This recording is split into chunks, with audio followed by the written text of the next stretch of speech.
spot. Hi, everyone. I am Linda Welbrock, the founder and CEO of Leading Women Entrepreneurs, and we have an extremely creative, innovative honoree with us today. Her name is Paige Brattin, the owner and founder of Seaworthy Patches. Congratulations, Paige, and welcome to the class of 2021. Yeah, you're so welcome. So, Paige, let's start with telling our viewers what exactly is Seaworthy Patches and what was the inspiration behind it. Seaworthy patches are adhesive occlusion patches that children who have amblyopia, the leading cause of childhood blindness, need to treat their condition. So this is one of our patches, and they're one wear a day, and it helps strengthen the eye that is going blind. I got into creating these because when my daughter was 5, she was a master concealer. We had no idea there was anything wrong with her vision or her eye health in general. And we found out she was blind and had a lot of diagnostics, but we were really fortunate that it was treatable. And she had to wear a patch for 8 hours a day for about 6 years. There at the time was only one brand on the market, and it was really antiquated. It hadn't changed since the 70s. So I changed the materials, the adhesives, the shapes, and I think I gave them some more fun graphics. Kids really hate when people ask what's happening and why they're wearing a patch. So that one says, don't ask? Yes. Yes. And, little boys especially love kind of hamming up the pirate aspect. Everyone kind of loves our animal eyes. We have tigers and macaws and lizards, and so that's how we got started, and it's been going really well. And we have a give back component of our company where we give back to early detection vision screening programs. Paige, I love your story. It's a perfect example of how moms especially take problems that they've experienced and create solutions that are going to make our kids' lives better and make the world a better place ultimately. And it's not easy to do, because when you're in those moments as mothers with children that have these diagnoses that often could stop people from moving forward. Makes you much more busy. Yeah. So I really applaud you on all the effort you've done in creating this amazing company. And thank God, it sounds like your daughter is doing great.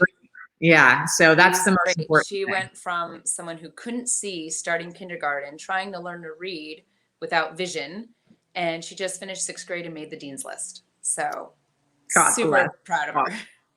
Okay, so the patches are amazing, Mhm. and not only did you start this company out of born from a major challenge, but then what has happened with getting this brand out there to the world pre-COVID, during COVID, and now what are your plans post-COVID? Because I want all moms and patients who need this to know about it.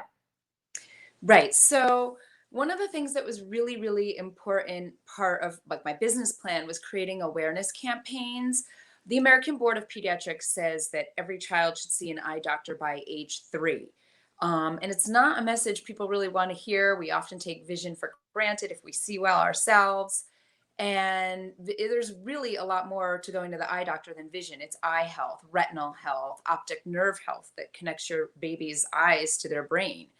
So it's really, really important to see eye doctors while your children are toddlers. So we had awareness campaigns pre-COVID where we had some NFL players, some professional surfers, a couple other names in the public eye who would post on social media wearing one of our patches, using hashtags like normalized patching, early childhood detection.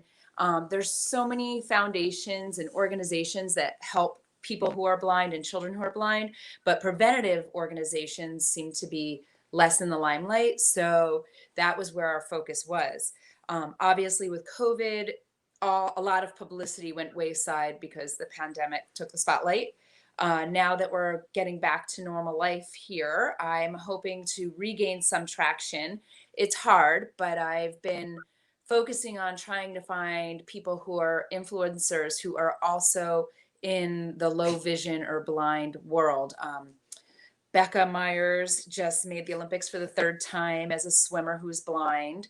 Molly Burke has a wonderful Instagram that talks about day to day life being blind. So I've been trying to tap into people like that to see if they would help with some of the preventative components, until we can maybe get it more larger names like Kristen Bell, who happened to have worn a patch as a child, that can help create awareness and have that larger reach.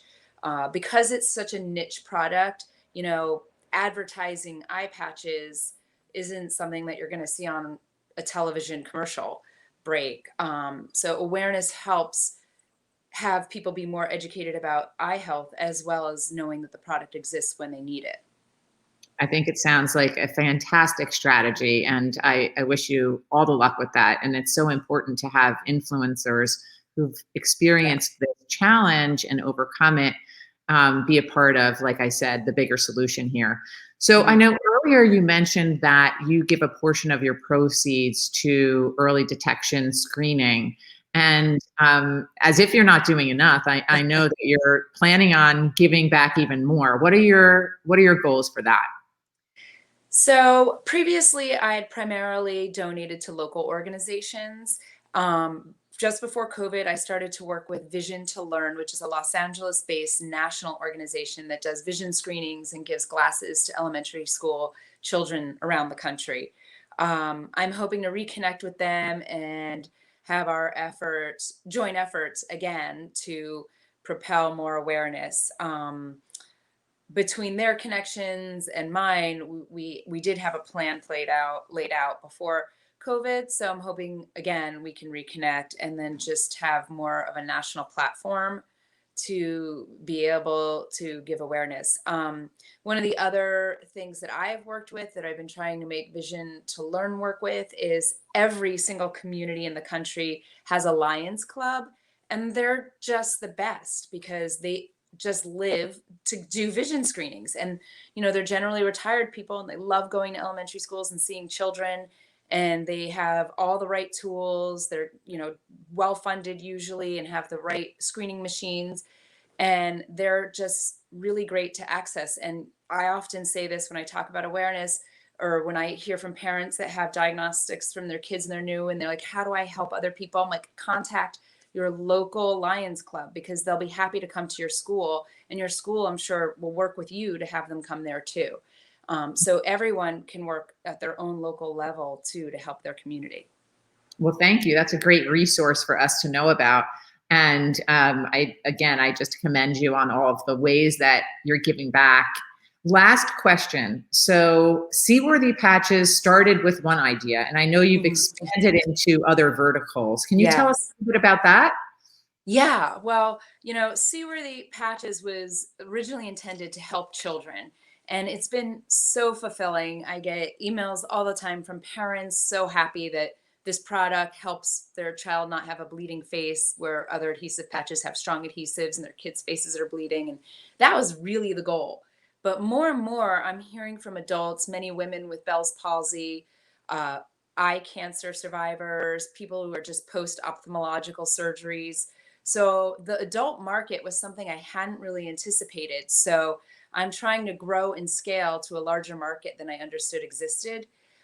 With that said, simultaneously, I've also been reached out to from people in the oncology community, a lot of oncology nurses and cancer patients.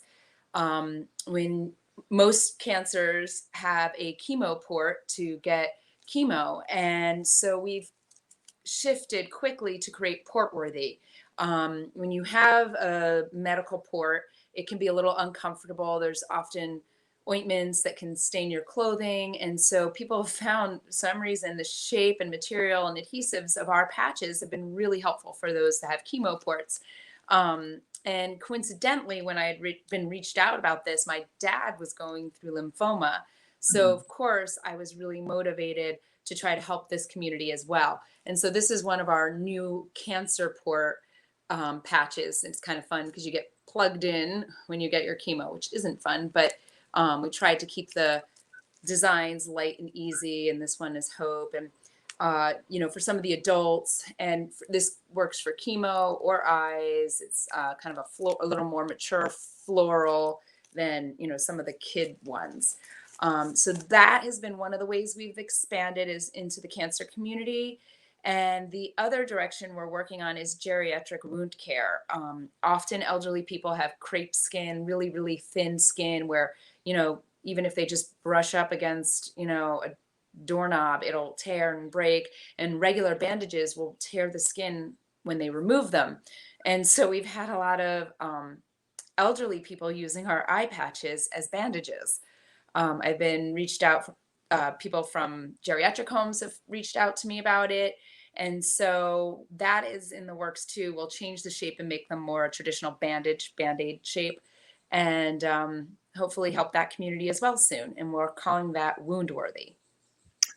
Paige, I mean, you are just brilliant. I am so excited to, showcase this great story to our community. If anybody wants more information, they can go to seaworthypatches.com. You can order the patches on Amazon, which makes it really easy for all of us mothers out there.